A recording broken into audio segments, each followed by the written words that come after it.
తిరుపతి జిల్లాలో మద్యం ఏరులై పారుతోంది. ఇప్పటికే లెక్కకు మించి లిక్కర్ షాపులు ఏర్పాటు కాగా ఊరువాడ ఎక్కడ చూసినా బెల్ట్ షాపులే దర్శనమిస్తున్నాయి.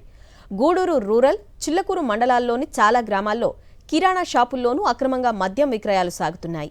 మద్యం షాపు నిర్వాహకులు ఆటోల్లో షాపులకు లిక్కర్ సరఫరా చేస్తున్నారు. దీంతో ఇళ్లలో పెద్ద పెద్ద ఫ్రిడ్జ్లు పెట్టుకుని మరీ విక్రయాలు సాగిస్తున్నారు. ఎక్కడ పడితే అక్కడ మద్యం తాగి ఇళ్ల మధ్య మందుబాబులు గొడవలు పడుతున్నారని ప్రజలు ఆవేదన వ్యక్తం చేస్తున్నారు.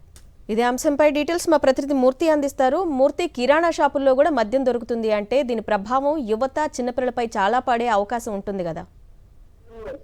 అదనా ఉమ్మడి చిత్తూరు జిల్లా కావచ్చు, తిరుపతి జిల్లాలో కావచ్చు, ఎక్కడ చూసినా సరే విచ్చలవిడిగా యొక్క బెల్ట్ షాపులు అనేవి యొక్క పండగ 3 రోజులు విచ్చలవిడిగా అమ్మకాలు సాగిస్తూ ఉన్నారు. లక్షలాది రూపాయలు వెచ్చించి యొక్క బెల్ట్ షాపులు దక్కించుకున్నటువంటి షాపు నిర్వాహకులు యొక్క కిరాణా దుకాణాల్లో కూడా యొక్క మద్యం అమ్మకాలు సాగిస్తూ సొమ్ములు తీసుకుంటున్న పరిస్థితి కనిపిస్తుంది. మద్యం దుకాణాల్లో అధిక రేట్లకు అమ్మకాలు సాగిస్తూ యొక్క బెల్ట్ షాపుల్లో యువతలో అయితేనేమి ప్రధానంగా పల్లె వాతావరణం అంతా కూడా చెరగొస్తున్నటువంటి పరిస్థితి కనిపిస్తోంది.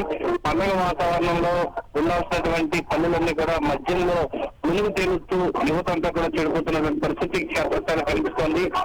బెల్ట్ షాపుల పైన కనిపిస్తే 5 లక్షల రూపాయల జరిమానా విధిస్తాము, వాటి లైసెన్స్ క్యాన్సిల్ చేస్తామంటూ ప్రభుత్వం చెప్పినప్పటికీ ఆచరణలో మాత్రం ఎక్కడ కూడా సాధ్యం కానటువంటి పరిస్థితి క్షేత్రస్థాయిలో కనిపిస్తుంది.